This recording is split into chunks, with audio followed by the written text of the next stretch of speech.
नमस्कार दोस्तों, स्वागत है आपका स्टडी फॉर सिविल सर्विसेज में। वीडियो को पूरा देखिए। कोई भी आपका फीडबैक है, कोई सजेशन है, तुरंत वीडियो में कमेंट करके जरूर बताइए। अच्छा लगे तो वीडियो लाइक जरूर कर लीजिए और ऐसे वीडियो लगातार फ्री में पाने के लिए चैनल को तुरंत सब्सक्राइब कर लीजिए और बेल आइकन को जरूर टैप कर लीजिए ताकि आगे भी सारे वीडियो आपको मिलते रहे। यूट्यूब में फॉलो करते हैं तो प्लीज ये वाला फ्री टेलीग्राम चैनल जरूर ज्वाइन कर लीजिएगा। सारे नोटिफिकेशन, सारे अपडेट यहीं पे आते हैं, ध्यान रखिएगा। स्टडी फॉर सिविल सर्विसेज का कोई भी पेड ग्रुप अगर आपको ज्वाइन करना है तो सिर्फ 856480560606097523864455 यही नंबर है हमारे, सिर्फ जहां पे कॉल या व्हाट्सएप कर सकते हैं।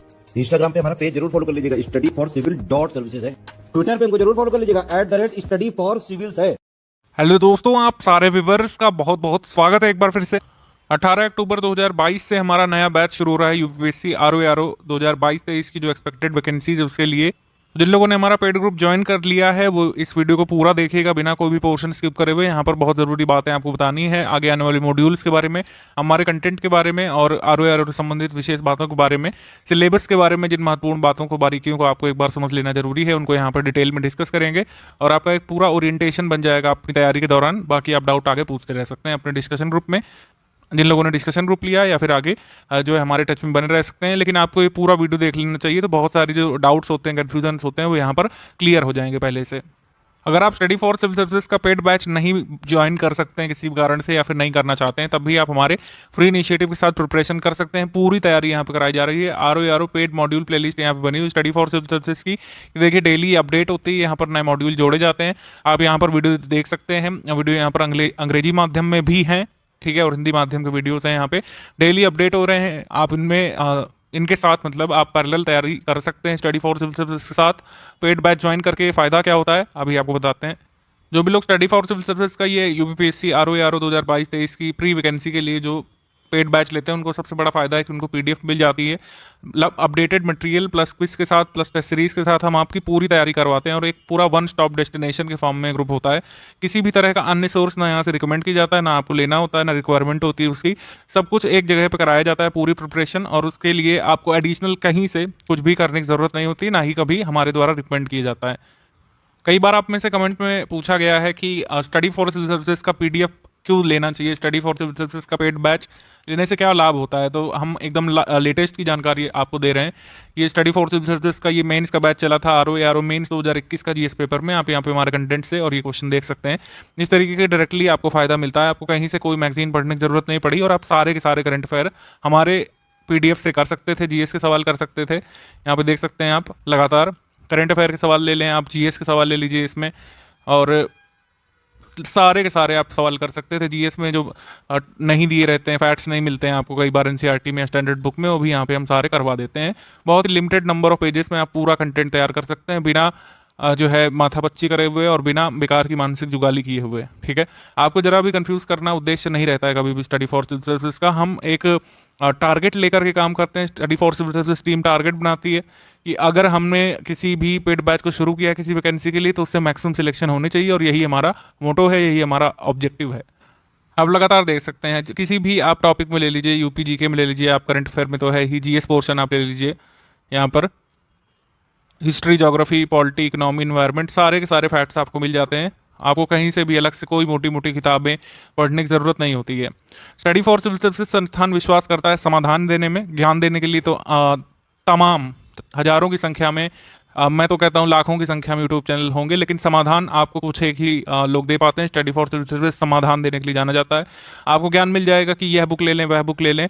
आपको स्ट्रैटेजी वीडियो के नाम पर जो है अनलिमिटेड नंबर ऑफ बुक्स बता दी जाएंगी, जिनको पहली बात तो बाई करना और देन उसके बाद उससे स्टडी करना और उससे एग्जाम में आउटपुट दे पाना बिल्कुल इम्पॉसिबल सी बात हो जाती है, खासकर यूपीपीएससी जैसे एग्जाम में जहाँ पर बहुत स्पेसिफिक तैयारी आपको करनी पड़ती है। तो इस तरीके से जो लिस्ट यहाँ पर हम बनाते हैं उससे डायरेक्टली क्वेश्चन आते रहे हैं। हमने एक पूरे कह सकते हैं चंक ऑफ पेपर्स को एनालाइज किया है लगातार 3-4 वर्षों से। हमारा एक्सपीरियंस इस तरीके का रहा है कि डायरेक्टली आपको इसका आउटपुट देखने को मिल रहा है, किस तरीके से लगातार हमारे एग्जाम में क्वेश्चंस जो है आते हैं हमारे कंटेंट से। अभी एपीओ का पेपर भी हुआ था, उसमें भी सारे जीएस के करंट अफेयर के सवाल जो है इसी कंटेंट से आए थे। हालांकि उसका कोई हमने अलग से पेड बैच नहीं चलाया था, लेकिन इसी स्टडी कंटेंट से उसमें भी सारे के सारे सवाल आए थे, ठीक है। ये तो बात हो गई जीएस की, मैं दिखा सकता हूँ अनलिमिटेड, लेकिन चलिए आगे चलते हैं। हिंदी में भी तमाम बुक्स आपको रिकमेंड कर दी जाएंगी यूट्यूबर्स के द्वारा, ठीक है, बिल्कुल कोई इसमें गलत बात नहीं है, लेकिन स्टूडेंट्स के लिए फिजिबल नहीं है। 60 नंबर के पेपर के लिए जो 1 घंटे का होगा उसके लिए 3 4 5 किताबें आप पढ़ रहे हैं, बहुत कुछ आप लॉस कर देंगे और कहीं ना कहीं आप अन्य विषयों में पीछे रह जाएंगे। आप 3 4 5 किताबें पढ़ करके नंबर तो अच्छे ला सकते हैं हिंदी में, लेकिन वही बात है कि इसमें इनपुट आउटपुट रेशियो आपको देखना पड़ेगा, फिर आप जीएस में अच्छा नहीं कर पाएंगे अगर आप इतना समय हिंदी को देंगे तो। ठीक, हिंदी में स्टडी फॉर सिविल सर्विसेज का कंटेंट का वीडियो पड़ा हुआ है, उसी के स्क्रीनशॉट लगा रखे हैं हमने और पीडीएफ दी थी पेड ग्रुप मेंबर्स को। 58 सवाल, 60 में से 58 बिल्कुल प्रूफ के साथ यहाँ पर आप कर सकते थे। 2 इसलिए नहीं कर सकते थे क्योंकि 2 सवाल ही डिस्प्यूटेड थे, उसमें 1 से अधिक आंसर सही हो रहा था। ठीक, तो ये कहानी हो गई हिंदी की। तो इस तरीके से स्टडी फॉर सिविल सर्विसेज को लोग इसलिए ज्वाइन करते हैं, जो लोग ज्वाइन करते रहे हैं वो परिणाम जानते हैं। अगर नए लोग हैं तो किसी भी जो है कुछ चक्रों में फंसने से अच्छा आप स्टडी फॉर सिविल सर्विसेज को मौका दे सकते हैं आपकी सर्विसेज के लिए, एक सही गाइडेंस के लिए और सही समाधान के लिए। ठीक है, आई रिपीट, सही समाधान के लिए आप स्टडी फॉर सिविल सर्विसेज को ज्वाइन करें, अदरवाइज ज्ञान देने के लिए तमाम जो है सोर्सेस अवेलेबल हैं। इस बार और भी व्यापक चेंजेस किए गए हमारे स्टडी कंटेंट में और उसको डिलीवर करने के तरीके में। इस बार मॉड्यूल वाइज जीएस करवाई जाएगी, जिससे जरा भी आप बर्डन ना फील करें कि हमको किस तरीके से डेली स्ट्रेटजी बनानी है। कई सारे वर्किंग लोग हैं, उनके लिए बहुत ही अच्छा ये प्लेटफॉर्म साबित हुआ है। मॉड्यूल सिस्टम से बहुत सारे वर्किंग लोगों को फायदा हुआ है, उन्हें जरा भी कोई अलग से अपनी स्ट्रेटजी बनाने की जरूरत नहीं पड़ती कि आज कौन सा विषय पढ़ना है, कल कौन सा पढ़ना है, परसों कौन सा रिवाइज करना है। हम मॉड्यूल के फॉर्म में सब यहाँ पे अरेंज करके दे रहे हैं, क्योंकि अभी सब बताया जा रहा है इसके बारे में आगे। और जो है मंथली करंट अफेयर तो आपको दे दिया गया है, ग्रुप ज्वाइन करते हैं। हिंदी की पीडीएफ जो वस्तुनिष्ठ हिंदी की जो 60 अंकों के लिए है वो सारी एक साथ दे दी गई है with previous year paper with practice questions. ठीक है, प्रैक्टिस की जहाँ तक बात है तो प्रैक्टिस ऑब्जेक्टिव पेपर में वैसे ही बहुत जरूरी है, यूपीपीएससी के पेपर्स के लिए बहुत बहुत बहुत नितांत जरूरी है। इस पर मैं पहले इसलिए दे रहा हूँ क्योंकि आप जानते हैं, ठीक है, यू नो दैट, आप क्वेश्चन पेपर उठा कर देख लीजिए रैंडम, कोई भी बिना प्रैक्टिस के वह क्वेश्चन पेपर में अधिकतम अंक ला ही नहीं जा सकते हैं, चाहे आप कितनी भी स्टडी कर लें। एलिमिनेशन मेथड, क्वेश्चन पूछे जाने का तरीका, इस तरीके से एक टॉपिक से 4-5 तरह के सवाल बन सकते हैं, आप कैसे जो है एलिमिनेट कर सकते हैं ऑप्शंस को, बिना पूरी बात पता होते हुए क्वेश्चन के आंसर तक कैसे पहुंचते हैं, ये बहुत एक ऑर्गेनिक बात है। इसको सिर्फ बताया नहीं जा सकता है या फिर इसको बुक पेन पेपर में नहीं बता सकते हैं, इसमें आपको प्रैक्टिस करनी पड़ेगी। प्रैक्टिस करवाएगा हमारा इंस्टीट्यूट, आपको बहुत अच्छे तरीके से आपको प्रैक्टिस यहाँ पर करवाई जाएगी मॉड्यूल वाइज। कैसे करवाई जा रही है वो भी आपको अभी शो कर दे रहे हैं, ठीक है। लेकिन जिन लोगों ने पेड ग्रुप लिया है वो यहाँ पर बेसिक बात समझ लीजिए, जो 2 ग्रुप में आपको ऐड किया गया होगा अगर आपने फुल पेड ग्रुप ज्वाइन किया है। अगर आपने सिर्फ स्टडी मटेरियल का ग्रुप लिया है तो आपको एक ग्रुप में ऐड किया गया होगा। स्टडी मटेरियल ग्रुप का आशय ये है कि उसमें मॉड्यूल दिए जाएंगे आपको, जो है डेली मॉड्यूल के साथ monthly current affair plus Hindi की पीडीएफ दे दी गई होगी। कोई करेक्शन अपडेट होते हैं तो वहाँ पर आपको अलग से दिए जाते हैं, ठीक है। करेक्शन अपडेट किस तरीके के होते हैं? करेक्शन अपडेट इस तरीके के होते हैं कि मान लीजिए न्यूज़ आई कि जो है के वेणुगोपाल आगे हमारे अटॉर्नी जनरल के रूप में कंटिन्यू करने वाले हैं, लेकिन वो एक दिन बाद मना कर देते हैं सरकार को कि वह पद नहीं ग्रहण करेंगे। फिर सरकार किसी और को अप्रोच करती है, वह भी मना कर देते हैं। फिर अंततः आर वेंकट मणि जो है हमारे अटॉर्नी जनरल नियुक्त होते हैं, जो कि इस समय है। तो ये इतनी बारीक जानकारी जो है आपको study for civil services content में लिखी हुई मिल जाती है, आपको अलग से कुछ फॉलो करने की आवश्यकता नहीं होती है। आई रिपीट, समाधान स्टडी फॉर सिविल सर्विसेज देगा, बस आपको अर्जित करना है, उसका यूज़ करना है, उसको एग्जीक्यूट करना है अपने एग्जाम में।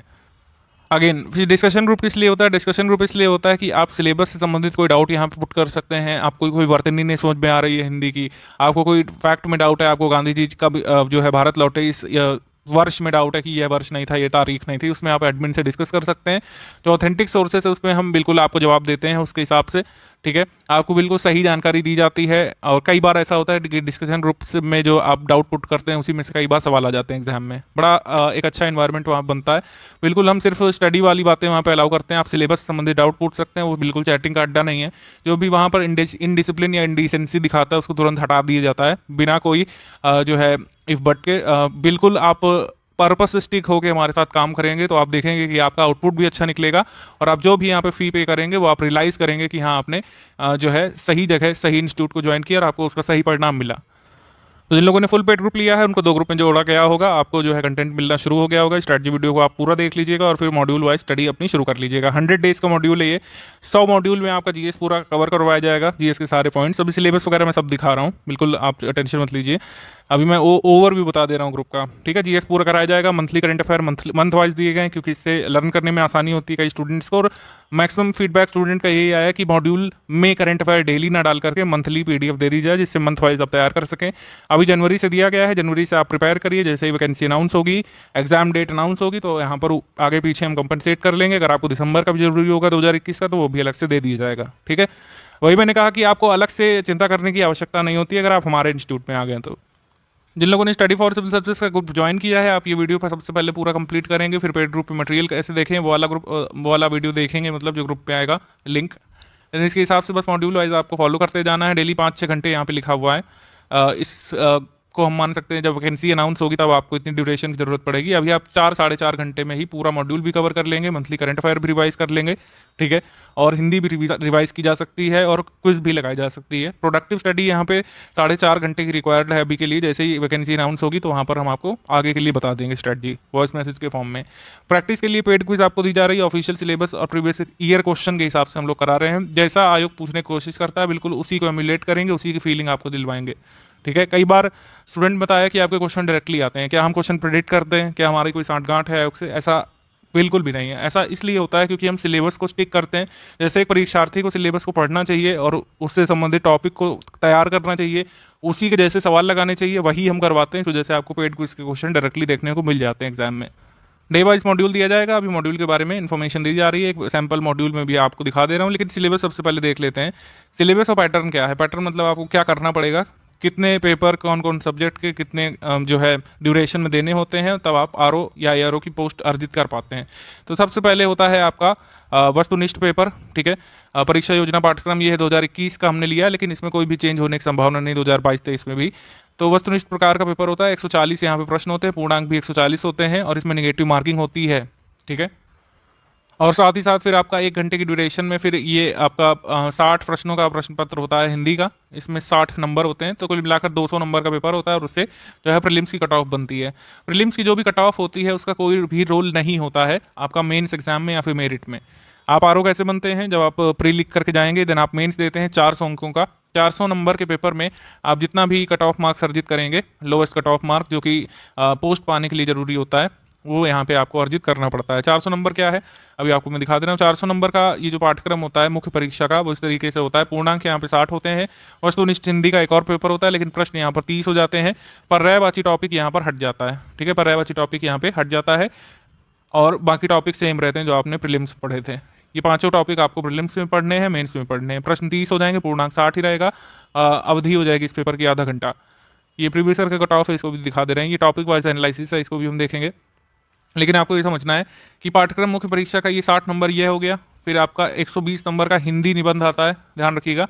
हिंदी निबंध आता है, इसको आप इंग्लिश में नहीं कर सकते, इसको आप उर्दू में नहीं लिख सकते हैं। जिस प्रकार आपको छूट दी जाती है यूपीपीएससी मेंस अपर पेपर में कि आप हिंदी निबंध की जगह इंग्लिश निबंध भी लिख सकते हैं, उर्दू निबंध भी। आरओ में आप इंग्लिश निबंध नहीं लिख सकते हैं। आई रिपीट, आरओ में आप इंग्लिश में निबंध नहीं लिखेंगे। इंग्लिश ऐसे नहीं होता है, यहाँ पर हिंदी निबंध होता है। हिंदी निबंध का पेपर हिंदी माध्यम में ही छप के आता है, ठीक है। 180 ये हो गया। 120 नंबर का एक और जीएस का पेपर आप देंगे, ठीक है, जो कि ऑब्जेक्टिव ही होगा और सेम उसमें जो सिलेबस है सेम रहेगा प्रीलिम्स का। जैसा आप दे करके आए हैं सेम रहता है, बस करंट अफेयर थोड़ा अपडेट करना पड़ता है क्योंकि जब प्री होता है तो उसके 90-100 दिन बाद मेंस होता है आरओ का, ठीक है। तो अब ये हो गया आपका कितना 300 नंबर हो गया। फिर 100 नंबर की आपकी हिंदी कन्वेंशनल आती है। इसको आप सब्जेक्टिव हिंदी बोल सकते हैं, परंपरागत हिंदी बोल सकते हैं, ये सिलेबस में लिख के आता है।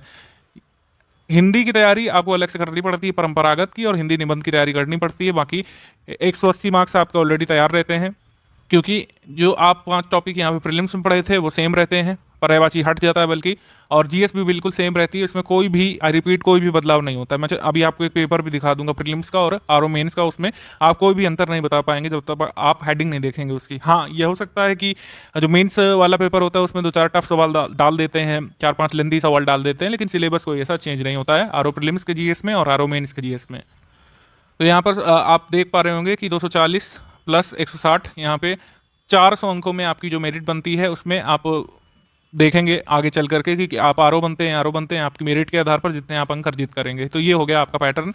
अब यहाँ पर प्रीलिम्स का ये बैच है, प्रीलिम्स पर बहुत फोकस करना है हमको। प्रीलिम्स पर हर परीक्षार्थी को फोकस करना चाहिए। प्रीलिम्स निकालना बहुत टफ हो जाता है, कंपटीशन का स्तर यहाँ पे बहुत अधिक हो जाता है क्योंकि मिनिमम 5-6 लाख लोग पेपर में ये भरेंगे क्योंकि ये कोई रेगुलर वैकेंसी होती नहीं है, ठीक है।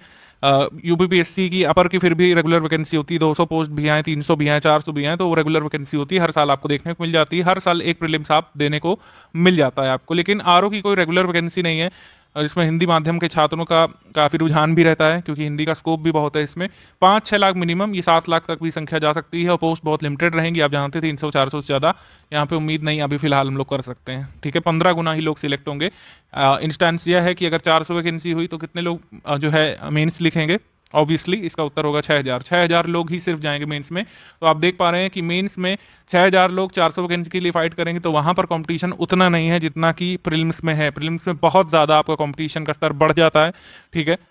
तो प्रीलिम्स निकालना बड़ा कठिन है, बड़ा कठिन स्टेज है। यहाँ पर एक क्वेश्चन भी ऊपर नीचे और आप रेस से बाहर हो जाएंगे, और देन आपको नहीं पता है कि आप अगले साल आरओ का पेपर देंगे कि नहीं, क्योंकि रेगुलर वैकेंसी नहीं है। बहुत ही सतर्क होकर यहाँ पर तैयारी करने की आवश्यकता है। कई सारे लोग जागरूक भी हैं, इसी वजह से वैकेंसी अनाउंस होने से पहले ही आप लोग यहाँ पे तैयारी में लगे हुए हैं। चाहे आप हमारे साथ तैयारी करें, चाहे जो है आप किसी भी सोर्स से तैयारी करें, अपने मन से तैयारी करें, ध्यान रखना जरूरी है कि प्रीलिम्स बड़ा ही टफ स्टेज है और आपको इसमें बहुत सारे कैंडिडेट्स को पीछे करना है, तभी आप मेंस का टिकट ले पाएंगे।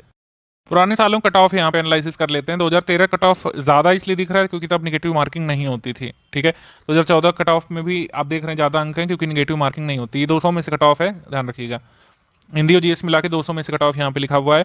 2017 में जो है 122 कट ऑफ गया था, और 2016 का जो री एग्जाम हुआ था उसमें 29 कट ऑफ गया था। ये यहाँ पर आरओ की वैकेंसी के लिए मैं बता रहा हूँ, आरओ के लिए कट ऑफ इसी प्रकार से कम हो जाता है। एआरओ अकाउंट्स के लिए कट ऑफ और भी कम रहता है, 110 में भी लोगों का हो जाता है। अच्छा, एक चीज़ यहाँ पर मैं क्लियर कर देना चाहता हूँ क्योंकि डिस्कशन ग्रुप में काफ़ी सवाल आता है कि इसकी एलिजिबिलिटी क्या है। एलिजिबिलिटी क्राइटेरिया आरओ के लिए नहीं लिखा जाता है, हमारे किसी भी पुराने नोटिफिकेशन में नहीं लिखा हुआ देखने को मिलता है। तो स्पष्ट तौर पर जो सिंपल ग्रेजुएशन, सामान्य रूप से जो स्नातक कैंडिडेट हैं, चाहे आपने बीए किया हो, चाहे बीएससी किया हो, चाहे बीकॉम किया हो, चाहे बीटेक किया हो, आप यहाँ पर एलिजिबल होते हैं समीक्षा अधिकारी की वैकेंसी के लिए। अन्य कुछ पोस्ट आती हैं, पोस्टों की संख्या काफ़ी ज़्यादा होती है, 8-9 तक होती हैं। अन्य पोस्ट यहाँ पर मैंने लिख दिया, इसमें आप सहायक समीक्षा अधिकारी ऐड कर लीजिए, सहायक समीक्षा अधिकारी अकाउंट्स ऐड कर लीजिए, यहाँ पर समीक्षा अधिकारी हिंदी ऐड कर लीजिए, समीक्षा अधिकारी उर्दू ऐड कर लीजिए। इसमें यह होता है कि कुछ स्पेशल क्वालिफिकेशन मांगी जाती हैं। फॉर इंस्टेंस, अगर आप सहायक समीक्षा अधिकारी बनना चाहते हैं अकाउंट्स के लिए, तो आपकी अलग क्वालिफिकेशन होगी, वहाँ पे वो नोटिफिकेशन में लिख करके आएगा। और साथ ही साथ इसमें आपको ओ लेवल जरूरी होता है इन सभी ऐसी वैकेंसीज के लिए, ठीक है। ओ लेवल यहाँ पे जरूरी होता है। समीक्षा अधिकारी हिंदी को छोड़कर, समीक्षा अधिकारी हिंदी में आपके पास हिंदी से ग्रेजुएशन होना चाहिए, हिंदी से आप स्नातक होने चाहिए, ठीक है। तो ओ लेवल यहाँ पे आपको देखना पड़ता है। ओ लेवल का समकक्ष जो है कुछ डिग्रीज यहाँ पे अनाउंस किए हैं अभी कमीशन ने। अब आयोग के ऑफिशियल नोटिफिकेशन में हमको पता चल पाएगा कि वे समकक्ष डिग्रियाँ क्या क्या मांग रहे हैं, ठीक है। पीजीडीसीए मांग रहे हैं कि, और कुछ जो बहुत सारी लंबी लिस्ट आई थी 30+ कोर्सेज की, उसमें से क्या क्या मान रहे हैं ये तो आयोग ही क्लियर करेगा, क्योंकि अंततः आयोग को ही एग्जाम लेना है। कोई भी सिर्फ स्पेकुलेशन यहाँ पे आप ना मानिए फिलहाल के लिए और ना ही पूछिए फिलहाल। तो ओ लेवल या समकक्ष डिग्री यहाँ पर, और कुछ स्पेशल क्वालिफिकेशन अन्य पोस्ट के लिए चाहिए होती है, जैसे आरओ अकाउंट, सहायक समीक्षा अधिकारी उर्दू, तो आपका उर्दू में ग्रेजुएशन होना चाहिए। सहायक समीक्षा अधिकारी हिंदी, तो आपका हिंदी में ग्रेजुएशन होना चाहिए। उसके लिए अलग से एक 5th पेपर भी होता है जो कि क्वालिफाइंग होता है, ठीक है। बार बार मत पूछिएगा कि 5th पेपर सभी को नहीं देना है।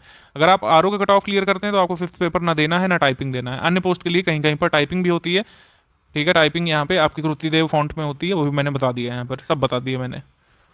सामान्य रूप से स्नातक अगर आप कैंडिडेट हैं और आप वैकेंसी को एंटिसिपेट कर रहे हैं तो आप बिल्कुल आरओ समीक्षा अधिकारी के लिए एलिजिबल हैं, और बिल्कुल आप इसकी तैयारी कर सकते हैं और सिलेक्ट भी हो सकते हैं बिना कोई स्पेशल क्वालिफिकेशन के या टाइपिंग प्रैक्टिस के। अब टोटल वैकेंसीज में से कितनी समीक्षा अधिकारी की होती हैं, कितनी अन्य पोस्ट के लिए होती हैं, वो यहाँ पे कमीशन के ऑफिशियल नोटिफिकेशन में ही हमको पता चल पाएगा। जब भी हम कोई टारगेट करते हैं अपने जीवन में तो उसमें बहुत सारा हमको एनालिसिस करना होता है। अगर आप जो है कहीं जा रहे होते हैं, कोई यात्रा कर रहे होते हैं, तो क्या एनालाइज करते हैं, हमारे पास ट्रेन का टिकट है या फिर हम जिस भी साधन से जा रहे हैं वहाँ पर हमने जो है किसका टिकट लेना है, कितने बजे घर से निकलना है, क्या हमको साथ लेकर के चलना है खाने पीने के लिए। मतलब एक जनरल एनालॉजी मैंने दी कि कोई भी आप लक्ष्य निर्धारित करते हैं उसमें तमाम बातों पर विचार किया जाता है। तो अगर आपका लक्ष्य आरओ की पोस्ट को क्वालिफाई करना है तो आपको सिलेबस पर विचार करना जरूरी होता है। लेकिन यहाँ पर सिर्फ आपको मैं ओवरव्यू दे रहा हूँ, इसमें आपको नहीं रिसर्च एंड डेवलपमेंट करने लग जाना है कि सामान्य विज्ञान में कहाँ से आ सकता है, अब आप खोजने लगे, वो सब आपको नहीं करना है। अगर आप स्टडी फॉर सिविल सर्विस के ग्रुप में आ गए तो सामान्य विज्ञान जो स्टडी फॉर सिविल सर्विस करा रहा है, भारतीय इतिहास में जो हम कंटेंट देंगे, चाहे जो भी जितने पॉइंट यहाँ पे लिखे हुए हैं 10 के 10, उसमें सारा content study for civil service आपको देगा। आपको बस उसको पढ़ना है और आपका एग्जाम क्वालिफाई हो जाएगा निश्चित तौर पर। कट ऑफ के ऊपर आप अंक आसानी से अर्जित कर पाएंगे बिना कोई रिसर्च किए, बिना कोई डेवलपमेंट में जुड़े, बिना कोई जो है मतलब कह सकते हैं कि आपको जो है नहीं खोज करता बनना है, आपको सिर्फ जो है अध्ययन करता बनना है, ठीक है। लेकिन फिर भी मैं आपको दिखा दे रहा हूँ कि आपको पता हो कि 10 पॉइंट है, ठीक है। सामान्य विज्ञान दिया रहता है, भारतीय इतिहास है, भारतीय राष्ट्रीय आंदोलन है, भारतीय राजतंत्र राज्य व्यवस्था संस्कृति है, भारतीय कृषि है, वाणिज्य व्यापार है, जनसंख्या, पर्यावरण, नगरीकरण, भारतीय परिप्रेक्ष्य में है, वैश्विक परिप्रेक्ष्य में नहीं पढ़ना है इसको, ठीक है। वैश्विक परिप्रेक्ष्य में यूपीपीएससी में अपर में आ जाता है, लेकिन आरओ में नगरीकरण जो है भारतीय परिप्रेक्ष्य तक ही हमको पढ़ना है, ठीक है। लेकिन कहीं कहीं पर कुछ नगर संबंधित भी चीज़ें हैं वो भी हम ऐड करते हैं, क्योंकि लिख तो दिया है लेकिन अपने ही सिलेबस का वायलेशन कर देते हैं कभी कभी। लास्ट आर मेंस जो हुआ था 2021 वाला, से पहले 2016 का री एग्जाम का जो आर मेंस हुआ था, उसमें मेंस पेपर में वैश्विक नगरीकरण से भी एक क्वेश्चन पूछा था यूरोप से संबंधित। तो कई बार जो है आपको सोचना पड़ेगा इसमें, मतलब इसमें जो है आप ये नहीं कह सकते हैं कि इसमें सिर्फ भारत लिखा है तो वैश्विक मतलब ये वैश्विक नगरीकरण से कुछ नहीं आएगा। जो हम देंगे वो जरूरी होगा इसके लिए। तो कुल मिलाकर मैं आपको ये कहना चाह रहा हूँ कि समान विज्ञान में, भारतीय इतिहास में या सिलेबस में लिखे हुए किसी भी पॉइंट में जो study for civil services module wise आपको कराएगा, जैसे यहाँ पे अधुनातन राष्ट्रीय और अंतर्राष्ट्रीय महत्वपूर्ण घटनाक्रम है, यह पूरा हमारा मंथली करंट अफेयर से कवर हो जाएगा। अब आपको इसमें सिर्फ ध्यान किसमें देना है कि स्टडी फॉर सिविल सर्विस का मंथली करंट अफेयर हमको कैसे पढ़ना है, उसको कितनी बार पढ़ना है, कैसे अपने माइंड में बैठाना है, कैसे उसका बेहतर रिवीजन करना है, इस पर फोकस करना है। सिलेबस में नहीं घुस जाना है कि अधुनातन राष्ट्रीय और अंतर्राष्ट्रीय महत्वपूर्ण घटनाक्रम का आप कंटेंट ढूंढने निकल गए, ये सब नहीं करना है आपको। ऑब्वियसली आपको यही ना करने के लिए आपने हमको फी दिया है कि आपको सिर्फ पढ़ना पड़े, आप सिर्फ जो है पढ़ाई पर ध्यान दे सकें, आपको जो है कंटेंट रिसर्च में कोई जो है अपना समय वेस्ट ना करना पड़े। ये सब काम study for civil service team करती है, बखूबी हम लोग करते आ रहे हैं 3-4 वर्षों से, और उसका परिणाम भी देते आ रहे हैं सकारात्मक। ऐसे ही सामान्य विज्ञान में हमारा कंटेंट काफ़ी होगा इसमें। अब आप जरा भी यहाँ पे मैं नहीं चाहूँगा कि आप लोग इसमें डिस्ट्रैक्ट हो या फिर पूछें कि मैं 6 की एनसीईआरटी ले आऊँ, पुरानी ले आऊँ, नए ले आऊँ। आपको कुछ नहीं करना है। जो मॉड्यूल में जो साइंस दी जाएगी, साइंस सेक्शन, उसको पढ़ने पर ध्यान दीजिएगा, उतना काफ़ी होगा। भारतीय इतिहास में कोई NCERT, RS, Bipin Chandra, Satish Chandra, spectrum, कोई जो है नहीं ज़रूरत पड़ेगी। जो हम देंगे कंटेंट वही काफ़ी होगा यहाँ पर, वो आपके बहुत सारे फैक्ट कवर करवा देगा जो कि आप नहीं कर पाएंगे, जनरली स्टैंडर्ड बुक से भी हो सकता है ना कर पाएँ। लेकिन जो हमारा कंटेंट होगा वो कई बार जो है सफिशिएंट होगा। ठीक है, आर्मेनियंस में बहुत सारे सवाल आए थे इसी कंटेंट से, और हम इसको और भी अपडेट कर रहे हैं, शॉर्ट भी कर रहे हैं, क्रिस्प भी कर रहे हैं। ठीक है, भारतीय संस्कृति के लिए जो हमारी पीडीएफ होगी वो काफ़ी होगी यहाँ पे। अच्छा, एक चीज़ और बता दी जाए आपको कि जैसे अभी तो मॉड्यूल वाइज करवाएंगे, ये पूरा आपका ये जीएस पोर्शन करवाएंगे मॉड्यूल वाइज, और मंथली करंट अफेयर अलग से दे दिया है, हिंदी अलग से दे दिया है। लेकिन साथ ही साथ इसमें आपको इंडिविजुअल पीडीएफ भी मिल जाएगी। जैसे संस्कृति में जो भी पढ़ना होगा आपको, एग्जाम के करीब जो है 45 दिवस पहले आपको दे देंगे कि भारतीय संस्कृति में ये पढ़ना है आपको, इतिहास में पूरा रिवीजन ये करना है। अब आप ये पूछेंगे कि मॉड्यूल भी पढ़ना रहेगा और जो आप लास्ट में देंगे वो भी पढ़ना रहेगा, तो मैं आपको बता दूं कि उसमें मोस्टली कंटेंट सेम रहेगा। कुछ एक अपडेट्स हो सकते हैं, 95% कंटेंट सेम रहेगा, उसको बस हम ऑर्गेनाइज करेंगे और एक में कर देंगे। ज्योग्राफी के लिए आपको सिंगल पीडीएफ मिल जाएगी, उससे आपको पढ़ना रहेगा। एनवायरमेंट के लिए एक पीडीएफ दे देंगे, पॉलिटी की एक पीडीएफ दे देंगे। मॉड्यूल खत्म होने के बाद, 100 दिवस का मॉड्यूल खत्म होने के बाद ही मिल सकेगी वो पीडीएफ, इंडिविजुअल वाली अलग से पहले से नहीं दी जा सकती, ध्यान रखिएगा। तो बस आपको 4-5 घंटे जो मैंने आपको बताया, ये आपको मॉड्यूल वाइज स्टडी करना है। जब एग्जाम के हमारे पास 45 से 50 दिवस शेष होंगे तो हम पूरा आपको ऑर्गेनाइज करके कंटेंट दे देंगे। बहुत ही कम पेजेस में जो है हम 1250 पेजेस टारगेट कर रहे हैं, इतने में ही, बल्कि और शॉर्ट अगर इसको हो पाएगा तो करेंगे। इसमें पूरा सिलेबस आपको दे देंगे, ये पूरा जीएस का 140 प्रश्नों के लिए आपको बस इससे स्टडी करना होगा और आप जो है एग्जाम में बहुत अच्छा परफॉर्मेंस करने लायक हो जाएंगे। मॉड्यूल वाइज आपका अंडरस्टैंडिंग पहले से रहेगी और आप इतना रिवीजन कर लेंगे तो आराम से जो है कट ऑफ क्लियर करने लायक हो जाएंगे।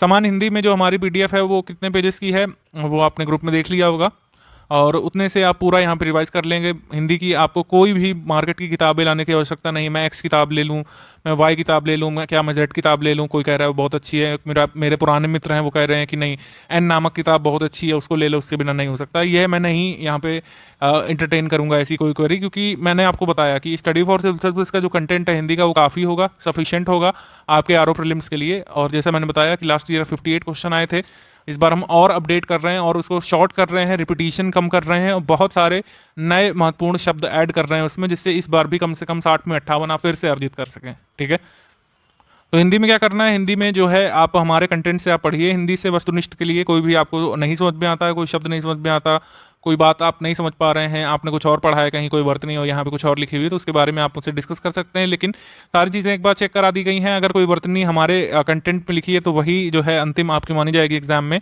कोई अगर कॉन्सेप्ट शुद्ध वाक्य का उसमें दिया हुआ है तो जो उसमें अशुद्ध माना है पीडीएफ में, वही जो है पेपर के लिए भी अशुद्ध है। उसमें अगर कोई शुद्ध माना है वाक्य में तो वही वाक्य जो है या उससे मिलता जुलता आप वाक्य पेपर में भी शुद्ध मानेंगे, ध्यान रखिएगा आप। बहुत सारी चीज़ें कई बार चेक कर ली गई हैं और एरर की कोई भी गुंजाइश नहीं बची है। बाकी जो हमारे फ्री वाले सब्सक्राइबर हैं, आप जानते हैं कि हमने हिंदी का अपडेटेड पापा वीडियो रिलीज़ किया था। हिंदी पापा वीडियो आप देख सकते हैं, वो करीब कितने 9 घंटे का, 8-9-10 घंटे का, आप उससे पूरी हिंदी तैयार कर सकते हैं। बिल्कुल अपडेटेड हमने बनाया था वो आरोमेन से पहले, आप उसको अभी भी देख सकते हैं। कुछ एक शब्द जो हम पेड ग्रुप में ऐड करेंगे उस पर अलग से वीडियो बनवा देंगे। हिंदी के कंटेंट के साथ क्विज भी बहुत ज़्यादा आवश्यक है। क्विज हम लोग यहाँ पे करा रहे हैं लगातार पेड ग्रुप को, और करीब 6000 सवाल आपको कराए जाएंगे। 6000 प्रश्न आपको पूरा हिंदी में करवा दिए जाएंगे। आप यकीन मानिए 6000 प्रश्न और पीडीएफ पढ़ने के बाद आप इतने कॉन्फिडेंट हो जाएंगे कि चाहे जैसा पेपर बना दें, टफ से टफेस्ट पेपर भी अगर आप बना दें, तब भी आप उसमें 57-58 नंबर लाने लायक आराम से अपने आप को महसूस करेंगे। जो चीज़ मैंने बताई वो यहाँ पे लिख भी दी है। आरओ मेंस की तैयारी के लिए जो है अभी से परेशान होने की कोई आवश्यकता नहीं है। करीब 100-110 दिन आपको आराम से मिल जाते हैं, और सिलेबस उतना ज़्यादा है नहीं, ठीक है। यूपीपीएससी मेंस की अगर हम बात कर रहे होते हैं अपर की, तो ये बात मैं नहीं कहता आपको कि उसकी तैयारी प्री मेंस की एक साथ होती है। उसमें बहुत सारे पॉइंट हैं, उसमें बहुत सारी चीज़ें हैं, बहुत सारे कंसर्न्स हैं जो आपको पहले से जो है कवर करने होंगे। लेकिन इसमें आप देख लीजिए, आप सिलेबस उठा के देख लीजिए, एक पैराग्राफ का सिलेबस है आपका निबंध का। जीएस सेम रहने वाला है, ऑब्जेक्टिव हिंदी सेम रहने वाली है, पर्यायवाची हट जाएगा केवल उसमें से, और कन्वेंशनल का सिलेबस कोई बहुत ज़्यादा बड़ा नहीं है। कन्वेंशनल का पेपर ही मैं आपको दिखा देता हूँ एक बार। ये आरओ मेंस 2016 का कन्वेंशनल हिंदी का पेपर है, ठीक है। ये हुआ था आपका 13 दिसंबर 2020 को, 23 दिसंबर 2020 को, माफ़ कीजिएगा। ये हुआ था, इस तरीके का आता है। ये 100 अंकों का होता है, 2.5 घंटे का ये पेपर होता है। इसकी पूरी तैयारी स्टडी फॉर सिविल सर्विसेज आपको करा देगा। बिल्कुल भी टेंशन लेने वाली बात नहीं है। इसमें हम मेंस के बैच लगातार चलाते आए हैं, हमारे मेंस से बैच से लोग सिलेक्ट होते रहे हैं। आरओ 2021 मेंस का रिजल्ट अवेटेड है, और उसमें जैसे ही रिजल्ट आएगा आपको बताया जाएगा कितने लोग हमारे ग्रुप से सिलेक्ट हुए हैं, और जो है पूरा प्रूफ यहाँ पे हम पब्लिश करेंगे, ठीक है। तो मेंस की बिल्कुल चिंता वाली बात नहीं है। निबंध हमारे कराए हुए आते हैं पेपर में, बहुत सारे निबंध हमने प्रैक्टिस कराए थे, वही वाले आए थे। बीईओ मेंस में भी ऐसा ही हुआ था, आरओ मेंस में भी ऐसा हुआ था। स्टडी फॉर सिविल सर्विसेज की हिंदी टीम जो है बहुत अपने काम को प्रोफेशनल तरीके से करती है। बहुत सारे हमने जो है प्रैक्टिस करवाए थे, गद्यांश उससे मिलते जुलते आए हैं। टैबलर फॉर्म में हम इसकी बहुत प्रैक्टिस करवाते हैं, 15 अंकों का आता है, ठीक है। देन इसके बाद ये आपका ये आते हैं 20 मार्क्स के वोकैबलरीज आते हैं। ये बुक्स में आपको नहीं मिलते हैं, लेकिन हमारे पीडीएफ में सारे के सारे मौजूद थे, आप इसमें आराम से कर सकते थे। देन इसके बाद आपका ये मुहावरे आते हैं, मुहावरे की लिस्ट हम देते हैं। ये कंप्यूटर संबंधित जो है आपको कंटेंट दिया जाता है, उसमें आप कर सकते थे। एक आधा इसमें करंट का होता है, बाकी सब जो है स्टैटिक के होते हैं। ये आराम से आप इसमें लिख सकते हैं, ठीक है। बाद में ड्राफ्टिंग होती है 24 अंकों की, इसकी भी हम पूरी तैयारी करा देते हैं। कार्यालय आदेश परिपत्र में अंतर बताते हुए इसका प्रारूप बनाइए, ये भी हमने सब अपने टेस्ट सीरीज में प्रैक्टिस करवा दिया था। अनुस्मारक अर्थ बताते हुए इसका लिखित प्रारूप बनाइए। शासकीय का जो है लिखित प्रारूप प्रस्तुत करिए। यह पेपर इस वर्ष हुआ था 24 अप्रैल 2022 को, ठीक है। ये सामान्य हिंदी और आलेखन का पेपर, इसमें भी 2.5 घंटे 100 अंक, ऑब्वियस सी बात है। इसमें भी एक अवतरण आता है, इसमें 3, 6, 12 इस तरीके से संक्षेपण यहाँ पे करना होता है 12 मार्क्स में। गद्य अवतरण का सारांश लिखना होता है 6 में, और उपयुक्त शीर्षक चुनना होता है 3 मार्क्स में। इसमें भी ड्राफ्टिंग होती, इसमें भी आपको टैबुलर फॉर्म में इसको ड्राफ्ट करना होता है। एक ये रिटर्न ये पत्र आता है, इसमें आपको जो है टैबुलर फॉर्म में इसको बनाना होता है। इस बार जो है पूछा था अर्धशासकीय का प्रारूप स्पष्ट करिए। शासकीय अर्धशासकीय हर साल एक छोड़ के एक रिपीट होता है। देन इसके बाद है कार्यालय आदेश किसे कहते हैं, इसका एक उदाहरण प्रस्तुत करिए। फिर विज्ञप्ति का आशय स्पष्ट करते हुए एक उदाहरण बनाइए। तो इस तरीके से जितने फॉर्मेट हैं 7 तरह के फॉर्मेट है, 7-8 तरह के, उसी में से 3 प्रश्न आपके आते हैं। ये वोकैबलरी भी सारे हमारे करवाए हुए आए थे इस बार भी आरओ मेंस में। रिजल्ट अवेटेड है, रिजल्ट ही बताएगा कि मेरी बात कितनी सच होती है। रिजल्ट में हम आपको बताएंगे बिल्कुल जैसे रिजल्ट अनाउंस होता है। जैसे यूपीपीएससी का रिजल्ट अभी फाइनली कोर्ट के द्वारा कुछ स्टिपुलेटेड कंडीशंस पे जारी किया जाएगा। हम आशा करते हैं कि आरओ का रिजल्ट जल्द आएगा, और वैकेंसी भी 2022 की जल्द अनाउंस होगी। तो ये पूरी तैयारी आपका स्टडी फॉर सिविल सर्विसेज करवा देगा, कन्वेंशनल हिंदी की भी और निबंध की। और इतनी तैयारी करने के लिए 60-65 दिन पर्याप्त होते हैं, जिस हिसाब से सिलेबस है, ठीक है। आप इतना लंबा सिलेबस जब जीएस का तैयार कर लेंगे, बस यहाँ पे कन्वेंशनल और निबंध की तैयारी करने के लिए 60 दिवस काफ़ी हैं। स्टडी फॉर सिविल सर्विस के साथ आपके 60 दिवस काफ़ी हैं कुल मिलाकर, क्योंकि हमारी टीम बहुत ही प्रोफेशनल तरीके से ऑब्जेक्टिव ओरिएंटेड काम करती है। हम यहाँ पर आपको निबंध लिखना और कन्वेंशनल हिंदी का पेपर सॉल्व करना इस तरीके से सिखा देंगे कि आपका कट ऑफ निकल जाए और आपको एक रैंक कम से कम मिल जाए। रैंक मतलब एक पद मिल जाए, जो भी पद अनाउंस होंगे उनमें से आपका एक मनचाहा पद मिल जाए। आप टॉप भले ही ना कर पाएं, लेकिन आप पद पाने लायक जो है इतना मार्क्स अचीव कर लेंगे निबंध में भी, कन्वेंशनल में, और ऑब्जेक्टिव की आपकी तैयारी बहुत अच्छी हो जाएगी क्विज से। जीएस आप हमारे कंटेंट से ऑब्वियसली तैयार कर लेंगे काफ़ी अच्छे तरीके से, और आप सिलेक्ट होने लायक नंबर आप 400 में से अचीव कर पाएंगे।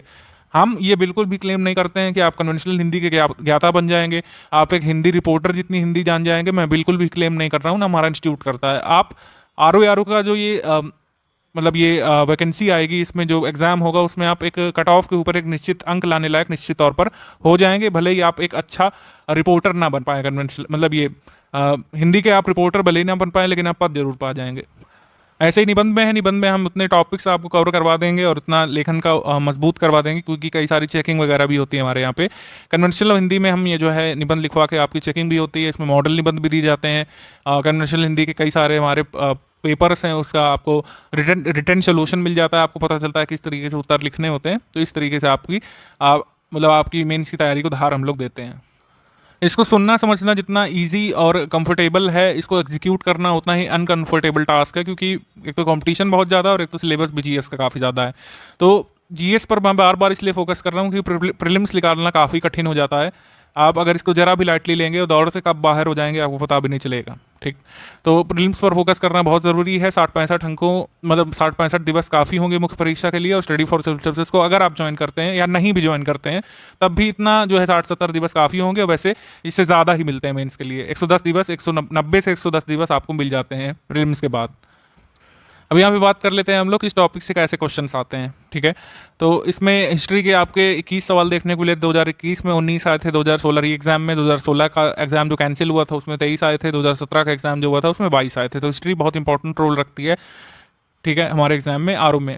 ज्योग्राफी का भी काफ़ी वेटेज होता है। 14 आए थे, री एग्जाम में 25 सवाल आ गए थे। 2016 में 18 आए थे, 2017 में 11 आए थे। तो ये वैरी करता है 11 से 25 के बीच। अर्बनाइजेशन पॉपुलेशन को हम लोग मिसलेनियस का भाग मानते हैं, लेकिन इसमें अलग से भी दिया है। तो मतलब मिसलेनियस में जो ये मतलब ये पॉपुलेशन अर्बनाइजेशन है, इसको आप अलग से ना काउंट करें तो ये जो विविध दिया हुआ है इसमें भी जोड़ सकते हैं। ठीक है, तो इसके बाद है पॉलिटी, राज्य व्यवस्था, राजतंत्र राज्य व्यवस्था है। इसमें 7, 10, 5, 7 इस तरीके से देख सकते हैं। इकोनॉमी में करंट अफेयर से ओवरलैप करके सवाल आते हैं। बजट से पूछ लेते हैं, यूपी बजट से पूछ लेते हैं, इकोनॉमिक सर्वे से पूछ लेते हैं सवाल। कोई अपडेट आ जाता है जीएसटी से संबंधित कितना कलेक्शन हुआ है पूछ लेते हैं। तो इकोनॉमी का भी मान लेंगे, उसको करंट अफेयर का भी मान लेंगे। तो 7, 9, 11, 6 इस तरीके से आते हैं। इन्वायरमेंट के 4 प्रश्न, 7 प्रश्न, 8, 5 इस तरीके से देखने को मिल जाते हैं। यूपी जी के इसमें काफ़ी सारी पूछी जाती है। स्टैटिक भी पूछा जाएगा, यूपी का करंट भी पूछा जाएगा। 13, 15, 9, 17 इस तरीके से आते हैं। तो स्टैटिक में जो है इनफ कंटेंट देंगे, यूपी करंट में इनफ कंटेंट देंगे और उसी से आपके एग्जाम में मैक्सिमम सवाल जो है हो जाएंगे यूपी जी के से, यूपी करंट से। रीजनिंग में जो है 13 सवाल इस बार आए थे। 14, 15, 14 इस 13 से मतलब 15 के बीच आते हैं, कभी कभी 12 भी आ सकते हैं। तो इसमें बहुत प्रेडिक्टेबल होता है। इसमें प्रीवियस ईयर पेपर काफ़ी रोल रहेगा। प्रीवियस ईयर क्वेश्चन जो है हम बिल्कुल देंगे और मिल चुके होंगे आपको ग्रुप में। प्रीवियस ईयर क्वेश्चन सबसे पहले आपको सॉल्व करना है, बस उन्हीं से मिलते जुलते टॉपिक्स की आपको एक बार प्रैक्टिस कर लेनी है। जैसे एज वाला जो सवाल आता है, फिर उसमें काउंटिंग ऑफ फिगर वाला सवाल आता है, ऑड वन आउट वाला सवाल आता है। ठीक है, एक सिलॉजिज्म वाला पेट सवाल आता है, एक एवरेज वाला सवाल आता है। तो उसमें जो बस आप उसी से मिलते जुलते सवाल अगर अटेम्प्ट कर लेंगे तो उतना काफ़ी होता है। और अगर 13 प्रश्न आते हैं तो उसमें 9 से 12 आप आसानी से कर ले जाएंगे, बस थोड़ी सी प्रैक्टिस करके। अगर मैं कहूँ कि इन्हीं सारे टॉपिक्स में से सबसे जो फ्रूटफुल हिस्सा है वो रीजनिंग है। बहुत कम मेहनत करके आप ज़्यादा मार्क्स इसमें अचीव कर सकते हैं। बाकी रीजनिंग के प्रश्नों की प्रैक्टिस आपको टेस्ट सीरीज में हो जाएगी। और अगर आप डिस्कशन ग्रुप में हैं तो रीजनिंग को कोई भी प्रश्न यहाँ पे पूछ सकते हैं हमारे एडमिन से, वो आपको उसमें सोल्यूशन भी देंगे। आर्ट कल्चर में आप देखेंगे 2 प्रश्न आए थे और बाकी में नहीं देखे गए हैं। तो मतलब आर्ट कल्चर जो है अलग से खाली अभी लेटेस्ट में पूछी जा रही है। तो 2 प्रश्न आते हैं, उसके लिए शॉर्ट पीडीएफ देंगे, हम करवा देंगे आपको। एग्रीकल्चर के 4 प्रश्न आए थे इस बार, उसकी भी पीडीएफ दी जाएगी अलग से, उसमें हो जाएगा आपका। हमारा टारगेट क्या होना चाहिए? देखिए, टारगेट वाली बातें तो जब एग्जाम के 15 दिवस बचे हों या एग्जाम का 1 हफ्ता बचा हो तब हम उस पर फोकस करते हैं। टारगेट बिल्कुल भी आप पत्थर की लकीर नहीं मान सकते हैं, क्योंकि अगर पेपर टफ आ गया, आउट ऑफ द बॉक्स आ गया, तो आप ऐसा नहीं कि उसमें सारे अटेम्प्ट कराएंगे, फिर तो आप रिस्क जोन में चले जाएंगे। लेकिन फिर भी सामान्य तौर पर जैसे पुराने सालों के पेपर आते रहे, उनसे निचोड़ यह बनता है कि अगर हम 145 प्लस टारगेट करेंगे, यानी कि 145 प्लस का यहाँ पर आशय है 55 प्लस हिंदी में अगर टारगेट करेंगे और आपका 85 प्लस अगर हम टारगेट करेंगे जीएस में, तो आराम से आप कट ऑफ निकालने लायक स्थिति में पहुंच जाएंगे, जो कि बिल्कुल अचीवेबल है। 140 में से 85 प्लस बिल्कुल अचीवेबल है, हिंदी में 55 प्लस बिल्कुल अचीवेबल है हमारे गाइडेंस में और हमारे कंटेंट के साथ। तो 60 में से आपको 55 प्लस इसमें लाने हैं। करंट अफेयर में से 35 इसलिए लिखा है क्योंकि 22-23 तो ऐसे आ जाते हैं, फिर आपकी मतलब ये इकोनॉमी की ओवरलैपिंग करंट अफेयर होते हैं।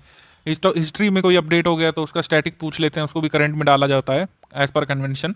और अगर पॉलिटी में आपसे पूछ लेते हैं, जैसे अभी जैसे मान लीजिए आपसे पूछ लें कि अगर एक देश एक चुनाव वाला पैटर्न फॉलो करना पड़ेगा तो कितने आर्टिकल में हमको चेंज करना पड़ेगा, तो वो पूछा तो हमसे करंट का सवाल, लेकिन है वो स्टैटिक का। तो इस तरीके से करंट अफेयर का वेटेज बहुत ज़्यादा होता है। रीजनिंग का हमने आपको बता दिया, सिर्फ प्रैक्टिस और पुराने सालों के पेपर और कुछ मिलते जुलते सवालों से, उससे कुछ मिलते जुलते सवालों की प्रैक्टिस कर लेंगे, उतना काफ़ी होगा, क्योंकि रीजनिंग का सिलेबस ड्रास्टिकली नहीं चेंज होता है इसमें। प्रेडिक्टेबल होता है। उत्तर प्रदेश स्पेशल में 14 से 20 सवाल आने की संभावना है, जो हम मॉड्यूल में कराएंगे आपको उतना काफ़ी होगा, और जो पीडीएफ दे देंगे आपको एग्जाम से करीब 50 दिवस पहले, उतना उससे हो जाएगा। मिसलेनियस स्पेशल में 8 से 10 सवाल आते हैं और बहुत शॉर्ट पीडीएफ मिलेगी आपको, उससे हो जाएगा। भूगोल में आपको काफ़ी ध्यान देना है इसमें। आरओ का हिस्ट्री तो फेवरेट होता है, ये पॉलिटी भी मतलब ये भूगोल भी होता है, ज्योग्राफी। तो 20 से 25 प्रश्न आ सकते हैं इसमें। हमारा कंटेंट इसमें काफ़ी होगा, मॉड्यूल वाइज आप डेली इसमें समझते जाइए। और जो है जब कंटेंट मिल जाएगा आपको भूगोल का एक साथ, उससे आप रिवीजन कर लीजिएगा। मैप वैप सब उसी में बना के दी जाएंगे जो जरूरी होंगे। देखिए, फालतू में आपको जो है किसी की एक्सपर्ट गाइडेंस में अपना सिलेबस नहीं बर्बाद करना है। अगर कोई एक मैप वाला प्रश्न आ गया किसी भी पुराने साल में, तो पूरा वर्ल्ड मैप खंगाल डालना आवश्यक नहीं है। ऐसा हो सकता है कि इस साल जो आप मतलब प्रीलिम्स दें उसमें हो सकता है मैप से एक भी प्रश्न आए। तो कोई भी जो है एकदम पत्थर की लकीर के हिसाब से नहीं तैयारी करनी होती है। कोई एक प्रश्न के पीछे भागते भागते आप पूरा सिलेबस बर्बाद ना करें। स्टडी फॉर सिविल टीम इसी वजह से अपना कंटेंट देती है ओरिजिनल ऑथेंटिक, कि आप ये पढ़ें जो टीम आपको रिसर्च करके दे रही है। हमारी टीम खुद ही काम करती है कि किस तरीके से क्या प्रश्न बन रहा है। मैप वाला प्रश्न अगर कोई आने वाला होता है, एंटिसिपेटेड होता है, कोई इतनी महत्वपूर्ण घटनाक्रम होती है जिसमें मैप जरूरी होता है, तो उसका ऑलरेडी हम क्विज में करा देते हैं। कई बार वही सवाल आ भी जाता है एग्जाम में। तो भूगोल में जितना आपको मैप वैप दिए हैं उतने काफ़ी हैं। अगर आपको कम लगते हैं तो ये आपका अपनी सोच हो सकती है, लेकिन जो जरूरी है वो हमने दिया है। हमने फालतू यहाँ पर जो है खाली अट्रैक्टिव बनाने का प्रयास नहीं किया है कंटेंट को, हमने प्रोडक्टिव बनाने का प्रयास किया है। ठीक, पॉलिटी में जो सारे अपडेट्स जरूरी होते हैं वो हैं, चाहे वो अमेंडमेंट हो, चाहे जो है लेटेस्ट अपडेट्स हों, ठीक है, चाहे जो आर्टिकल इन न्यूज़ हो, और जो पुराने सालों के जो एनालिसिस रहे हैं वो हमने सब दिया है। जो कथन वगैरह हैं, लोगों के ओपिनियंस हैं हमारी भारतीय अर्थव्यवस्था राज व्यवस्था के बारे में, वो सब हमने इसमें शामिल किया। पॉलिटी में आपको शुरू में मॉड्यूल वाइज मिलेगा, फिर एक साथ पीडीएफ मिल जाएगी, बहुत शॉर्ट होगी, उसको रिवाइज कर लीजिएगा। सारे जरूरी आर्टिकल वगैरह जो पूछते रहते हैं, जो सारे पॉलिटी के कॉन्सेप्ट हैं वो हमने उसमें कंपाइल कर लिए हैं। साइंस फॉर रेफरेंस से 15 से 22 आते हैं, वो भी हमने सारे फैक्ट और कॉन्सेप्ट कंपाइल कर लिए हैं। इतिहास में 20 से 22 सवाल आते हैं, और इतिहास में बहुत सारी बुक्स आपको बता दी जाएंगी जो कि कंप्लीट करना लगभग इम्पॉसिबल हो जाता है लिमिटेड टाइम फ्रेम में। लेकिन हमारा कंटेंट जो है ऐसा नहीं है कि वो शॉर्ट के नाम पे है तो कई सारी चीज़ें छोड़ दी हैं। हमने सारी रेलिवेंट चीज़ों को कवर कर लिया है, सारे रेलिवेंट फैक्ट को कवर कर लिया है, जो आपको एग्जाम में क्वेश्चन कराने में हेल्प करेगी। बाकी पेड क्विज के अलावा टेस्ट सीरीज भी होगी आपकी। जीएस के 10 और हिंदी के 6 होंगे, सब में 50 सवाल होंगे। 10 टेस्ट जीएस के होंगे जिसमें 140 सवाल होंगे, जैसा ऑफिशियल पेपर आता है। टेस्ट सीरीज आपकी दिसंबर मंथ में शुरू होगी आगे, और हिंदी के 10 टेस्ट होंगे जिसमें प्रत्येक में 60 प्रश्न होंगे, जैसा ऑफिशियल पेपर आता है। तो 36 टेस्ट इस तरीके से आपके कराए जाएंगे। जिस भी दिन टेस्ट का शेड्यूल आपका दिया होगा आपके पेड ग्रुप में, तो रात 8 बजे ग्रुप में पीडीएफ फॉर्मेट में आपका टेस्ट आ जाएगा। जैसे ही आप लोग हमारा पेड वाला क्विज ग्रुप ज्वाइन करेंगे, आप देखेंगे बहुत सारे क्वेश्चंस की प्रैक्टिस ऑलरेडी करवाई जा चुकी है। ये सारे क्वेश्चन पड़े हुए हैं, जैसे डे नंबर 89 तक हम लोग करा चुके हैं, और 100 दिवस की हमको करानी है। तो बहुत सारी चीज़ें कंप्लीट हो चुकी हैं, आपको किसी चीज़ का वेट नहीं करना पड़ेगा, आप डायरेक्टली अटेम्प्ट कर सकते हैं। अब आप कहेंगे कि हम डे नंबर 89 करेंगे कि डे नंबर 1 से, अब ऑब्वियस सी बात है आप डे नंबर 1 से शुरुआत करेंगे। और पहले क्वेश्चन पे जाने के लिए आपको इस पिंड मैसेज पे टैप करना है, ठीक है, एक यहाँ पे प्रेस करना है, टैप करना है टच स्क्रीन पे, और ये आप पहले क्वेश्चन पे पहुंच जाएंगे, जैसे यहाँ पे हम आ चुके हैं। ठीक, ये फर्स्ट क्वेश्चन की लिंक दी हुई, सबसे पहला क्वेश्चन है आपका, मतलब सबसे पहला पोस्ट है यहाँ पे, यहाँ से क्वेश्चन शुरू हो जाते हैं आपके। ठीक, तो इस क्वेश्चन से लेकर अभी आप लास्ट तक आते जाइए। बहुत सारी प्रैक्टिस के लिए रिसोर्सेज दिए हैं, कुछ दिवाली की छुट्टी पड़ेगी, आप पूरा क्विज का बैकअप क्लियर कर सकते हैं। आप देखेंगे कितने सारे सवाल, आई रिपीट, कितने सारे सवाल जो है आपको देखने को मिलेंगे जो हाल के पेपर्स में पूछे गए हैं। हाल में जो पेपर्स हुए हैं अलग अलग कमीशन के द्वारा, उसमें भी इन्हीं क्विज ग्रुप के सवाल आपको आए हुए देखने को मिल जाएंगे। डेली प्रोडक्टिव स्टडी प्लान की बात कर लेते हैं। ये सबके हिसाब से अलग अलग हो सकता है, लेकिन एक जनरलाइज मैं आपको बता दे रहा हूँ। चूंकि आपको मॉड्यूल वाइज जीएस दिया जाएगा, तो मॉड्यूल जो आता है उसमें जो है नंबर ऑफ पेजेस वेरी कर सकते हैं, 9 से लेकर उसमें कई बार 16 तक होते हैं। तो उनको आपको कवर करने के लिए जो है 2.5 आवर आपको देना चाहिए। इतने में आप जो है 2 रीडिंग कर सकते हैं और बहुत सारे फैक्ट लर्न कर सकते हैं, कई सारी चीज़ों का नोट भी बना सकते हैं। नोट मेकिंग के लिए कई लोग पूछेंगे नोट्स कैसे बनाएं। नोट्स के लिए आप जो है 300-400 पेजेस की कॉपी ले सकते हैं, उसको लिमिटेड ही रखिएगा। मैं तो कहता हूँ 200 पेजेस की आप सिर्फ एक नोटबुक ले लीजिए, उसमें कुछ सेक्शन आप कर सकते हैं, या तो मॉड्यूल वाइज डेली नोट बना सकते हैं। नोट बनाने का मतलब होता है कि आप जो चीज़ भूल जाते हैं, आपको लगेगा कि नहीं मैं बिल्कुल इस साल को भूल जाऊँगा, ये बहुत यूनिक फैक्ट है, उन्हीं को नोट किया जाता है। ठीक है, वैसे तो मॉड्यूल ही अपने आप में शॉर्ट नोट्स होते हैं, बल्कि कंपाइल करके हम देंगे ही आपको सारे नोट्स, जब एग्जाम नज़दीक होगा सारे नोट्स कंपाइल करके दिए जाएंगे मॉड्यूल के। लेकिन फिर भी नोट मेकिंग या स्क्रिबलिंग जो टर्म है अमेरिकन टर्म में काफ़ी पॉपुलर, स्क्रिबलिंग यानी कि जो आप उसमें जो है लिखते जाते हैं, ठीक है, आप कोई टेबल पढ़ रहे हैं कि अकबर के जो विजय अभियान थे वो कहाँ कहाँ चले, हमने अपने टेबल में दिया है बहुत सजा धजा के एकदम ऑर्गेनाइज वे में। आप इनऑर्गेनाइज्ड वे में लिखते रहिए कि सबसे पहला अभियान ये है, दूसरा ये है, गढ़कटंगा यहाँ हुआ था, गोंडवाना अभियान या फिर ओडिशा का हुआ था। इस तरीके से एक ही लाइन में अकबर के सारे अभियान यहाँ पे लिख डाले और एक बार जो है उसको बिना देखे दूसरे पेज पे लिख लिया। तो इस तरीके से छोटे छोटे यहाँ पे अलग अलग सभी के ट्रिक्स हो सकते हैं। आप जो है ह्यूमन डेवलपमेंट इंडेक्स पढ़ रहे हैं, उसमें जो है छोटा छोटा स्क्रिबलिंग कर सकते हैं कि इंडिया रैंक ये हो गई, ठीक है, इंडिया की रैंक ये हो गई, टॉप कंट्री ये हो गई, इंडिकेटर्स कौन कौन से होते हैं ह्यूमन डेवलपमेंट इंडेक्स के, वो 4 इंडिकेटर आपने लिख लिए इस तरीके से ऐसे एरो बना के। तो थोड़ी थोड़ी स्क्रिबलिंग यहाँ पे करते रहना चाहिए। ये सब चीज़ें अभी की जा सकती हैं क्योंकि अब हमारे सामने अभी एग्जाम डेट नहीं है। आप मॉड्यूल भी कवर कर सकते हैं। डेली क्विज लगाने में आपको मैक्सिमम कितना टाइम जाएगा, 20-25 मिनट। अगर आप नोट भी करते जाते हैं तो इतने टाइम में हो जाएगा, ठीक है। तो इस तरीके से 3 आवर्स हो गए। फिर आप 1 आवर रिवीजन के लिए रख सकते हैं और 1 आवर रख सकते हैं मंथली करंट अफेयर के रिवीजन के लिए, क्योंकि करंट अफेयर बड़ा इंपॉर्टेंट पोर्शन है। तो इस तरीके से अभी 4-4.5 घंटे की स्टडीज़ में आप बहुत सारा प्रोडक्टिव वर्क कर सकते हैं, ठीक है। आप संडे को रिवीजन का टाइम अपना रख लीजिए। कुछ लोग जो है ऐसा कर रहे हैं कि मॉड्यूल पहले पढ़ते हैं 4-5, फिर 4-5 की क्विज एक साथ लगाते हैं। आप ये पैटर्न भी फॉलो कर सकते हैं। तो कई सारे यहाँ पे मेथड हो सकते हैं स्टडीज़ के, जो मैंने आपको बता दिया है। डिस्कशन ग्रुप के बारे में आपको बता देता हूँ। जिन लोगों ने डिस्कशन ग्रुप लिया है, यहाँ पर हमारे 3 से 4 एडमिन ऑनलाइन रहते हैं और आपके सारे डाउट्स का यहाँ पर जवाब दिया जाएगा। सनद रहे कि डाउट्स यहाँ पर सिर्फ सिलेबस से एसोसिएटेड हो। आरओ के मुद्दे संबंधित कोई भी डाउट है आप यहाँ पे पूछ सकते हैं। कोई भी फालतू डाउट या फिर अदर एग्जाम के डाउट हम इंटरटेन नहीं करेंगे। हमारा जो कंटेंट है वो बहुत स्पेसिफिक होता है। ये कंटेंट आरओ के लिए आप इस्तेमाल कर सकते हैं। अगर आपको अन्य किसी एग्जाम में इसका बेनिफिट मिल रहा है तो आपका अपना बेनिफिट है और एक कह सकते हैं आपका अपना कह सकते हैं लक हो सकता है। लेकिन हमारा सिलेबस बिल्कुल फोकस करता है आरओ के प्रीलिम्स को, जो एंटिसिपेटेड वैकेंसी है उसके लिए हमारा कंटेंट है, उसी के लिए हमारे एडमिन है, उसी के लिए हमारा डिस्कशन ग्रुप काम करेगा। आप आरओ संबंधित कोई भी डाउट यहाँ पे रख सकते हैं।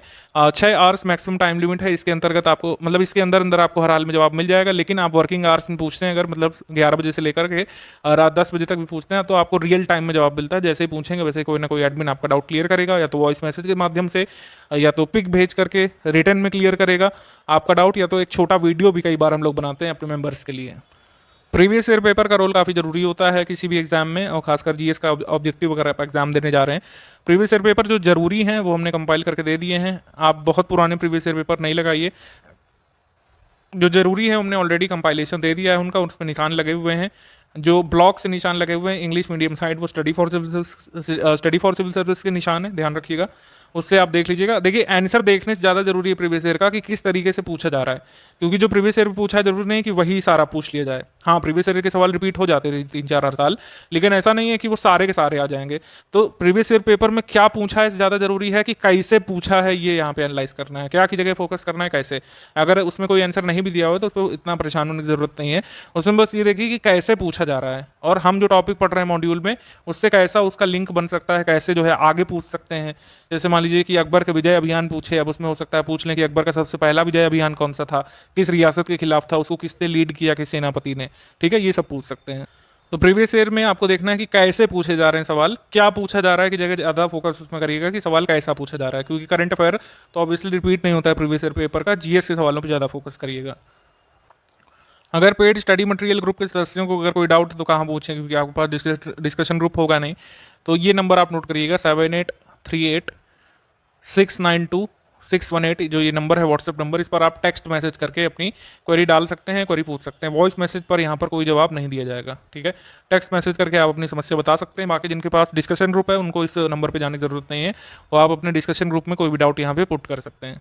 आई होप मैंने सारे कन्फ्यूजन्स आपके क्लियर कर दिए हैं। अगर आप सीरियस स्टडी करना चाहते हैं तो स्टडी फॉर सिविल सर्विस को ज्वाइन कर सकते हैं इमीडिएटली। ये हमारे गिवन नंबर पर है, इन पर कॉल या व्हाट्सएप करके। अच्छा, जो भी लोग पेड ग्रुप में ऐड हो चुके हैं, अब इन गिवन नंबर पर आपका कोई सरोकार नहीं रहेगा। आप यहाँ पर कोई क्वेरी नहीं पूछिएगा, ना ये नंबर बताने के लिए बाध्य हैं। मैंने आपको बताया कि ये नंबर है ज्ञान सर का, ये पर्सनल व्हाट्सएप नंबर है। इस पर आप टेक्स्ट मैसेज करके अपनी जो है क्वेरी पूछ सकते हैं। अब ये मार्केटिंग सेल्स टीम से आपका नाता लिटरली टूट चुका है, क्योंकि आपने हमारा पेड ग्रुप ज्वाइन किया। अब अदर टीम जो है लाइबल है आपके सवालों का जवाब देने के लिए। एक बार समराइज कर लेते हैं पेड ग्रुप मेंबर्स के लिए। हिंदी का कंटेंट आपको एक साथ दे दिया गया है, ठीक है। करंट अफेयर आपको मंथली दिया जा रहा है, उसको आपको मंथ वाइज तैयार करना है। एग्जाम डेट आने पे आगे पीछे का हम बता देंगे कहाँ तक का कवर करना है, कहाँ तक का नहीं करना है। मॉड्यूल जीएस के बाकी टॉपिक्स का आपको डेली दिया जा रहा है। डेली मॉड्यूल आपको 8 बजे मिल जाएगा। ये 100 दिवस का मॉड्यूल करवाएंगे। 100 दिवस आपके पूरे होते ही आपको कंपाइलेशन मिल जाएगा सारे सब्जेक्ट का रिवीजन के लिए, ठीक है, आप उसमें पढ़ सकते हैं और डिस्कशन ग्रुप में अपने डाउट क्लियर करवा सकते हैं। बाद में आपकी टेस्ट सीरीज होगी प्रैक्टिस के लिए। डेली क्विज जो है डेली आप अटेम्प्ट करते जाइएगा, पुराना बैकलॉग भी क्लियर कर लीजिए। इस तरीके से आपकी क्विज प्रैक्टिस, रिवीजन और आपका पूरा कंटेंट यहाँ पे तैयार हो जाएगा आरओ प्रीलिम्स 2021 माफ कीजिएगा आरओ प्रीलिम्स 2022-23 की वैकेंसी के लिए। ठीक है, तो इस तरीके से आई होप मैंने आपके सारे डाउट्स क्लियर कर दिए हैं। अब आप देखिए पेड ग्रुप में स्टडी मटेरियल कैसे देखें वाला वीडियो। अगला वीडियो जो आपको देखना है वो वीडियो नंबर 2 है, पेड ग्रुप में स्टडी मटेरियल कैसे देखें।